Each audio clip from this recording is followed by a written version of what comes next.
ଯେଉଁ ବିଦ୍ୟାର୍ଥୀମାନେ ପାଠ ପଢ଼ିବା ସମୟରେ ପାଠ ପଢ଼ାରେ ମନ ଲାଗୁନାହିଁ ସେହି ପିଲାମାନେ ଏଇ ଭିଡ଼ିଓଟିକୁ ଫଲୋ କରନ୍ତୁ। ଯେତେବେଳେ ତୁମେ ପାଠ ପଢ଼ିବା ପାଇଁ ବସୁଛ, ମାଇଣ୍ଡ ସବୁବେଳେ ଅଲଗା କୌଣସି ଦିଗ ପ୍ରତି ଡାଇଭର୍ଟ ରହୁଛି, ଯାହାକି ତୁମ ଭିତରେ ଡିଷ୍ଟର୍ବାନ୍ସ ହେଉଛି। ତୁମ ମାଇଣ୍ଡରେ ପାଠ ପଢ଼ିବାର କୌଣସି ମୁଡ୍ ରହୁନାହିଁ। ଏମିତି କରନ୍ତୁ ଯେ ତୁମ ହାତରେ 2 ଘଣ୍ଟା ସମୟ ଅଛି, ତୁମ ପାଖରେ କୌଣସି ନୋଟବୁକ୍ ନାହିଁ କି ନୋଟ୍ ନାହିଁ, କେବଳ ତୁମ ପାଖରେ ଏକ୍ଜାମ୍ ସିଟ୍ ଅଛି, ତା ସହିତ ଏକ୍ଜାମ୍ ପେପର୍ ଅଛି। ତୁମକୁ ଏଇ 2 ଘଣ୍ଟା ସମୟ ଭିତରେ ସବୁ କ୍ୱେଶ୍ଚିନ୍ର ଆନ୍ସର୍ ଦେବା ପାଇଁ ପଡ଼ିବ, ସବୁ କିଛି କ୍ଲିୟର୍ କରିବାକୁ ପଡ଼ିବ ଏବଂ ତୁମକୁ ଚ୍ୟାଲେଞ୍ଜର ସହିତ ଏଇ 2 ଘଣ୍ଟାକୁ ସାମ୍ନା କରିବାକୁ ପଡ଼ିବ। ସେଥିପାଇଁ ତୁମେ ଏଇଆ ଭାବ ଯେ ମୋତେ ଏ 2 ଘଣ୍ଟା କମ୍ପ୍ଲିଟଲି କନସେଣ୍ଟ୍ରେସନ୍ ସହିତ କ୍ଲିୟର୍ କରିବାକୁ ପଡ଼ିବ। ସେଇ 2 ଘଣ୍ଟାକୁ ତୁମ ଷ୍ଟଡ଼ି ସମୟଟା କେବଳ ଭାବିବ ଏଇଟା ଏକ୍ଜାମ୍ ହଲ୍, ମୋ ପାଇଁ ଏଇଟା ଏକ୍ଜାମ୍ ହଲ୍, ମୋତେ କ୍ଲିୟର୍ କରିବାର ଅଛି ସବୁ କ୍ୱେଶ୍ଚିନ୍ର।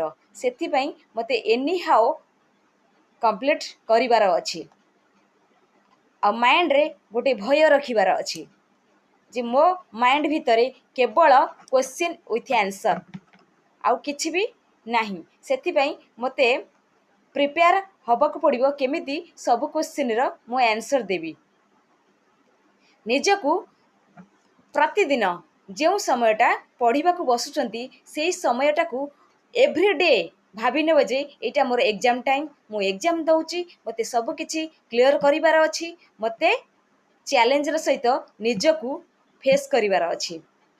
ଏମିତି ନିୟମିତ କରିଚାଲନ୍ତୁ, ଦେଖିବେ ତୁମ ଷ୍ଟଡ଼ି ସମୟଟା ନିଶ୍ଚୟ ପରିବର୍ତ୍ତନ ଆସିବ, ନିଶ୍ଚୟ ଚେଞ୍ଜେସ୍ ଆସିବ, ଏଥିରେ ନୋ ଡାଉଟ୍। ନିଜକୁ ଏମିତି ବନାନ୍ତୁ ଡିଫରେଣ୍ଟ ଫ୍ରମ୍ ଅଲ୍ ଷ୍ଟୁଡେଣ୍ଟସ୍।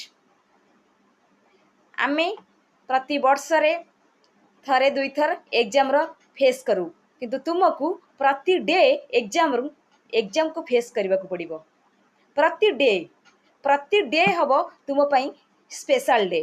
ଯେମିତିକି ଆମ ଦୈନନ୍ଦିନ ଜୀବନରେ ଯେମିତି ଆମର ଗୋଟେ ସ୍ପେଶାଲ୍ ଡେ ଥାଏ, ସେମିତି ତୁମର ପ୍ରତି ଡେ ହେବ ସ୍ପେଶାଲ୍ ଡେ।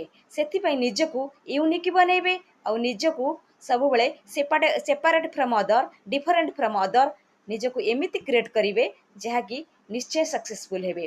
ବି ହାପି।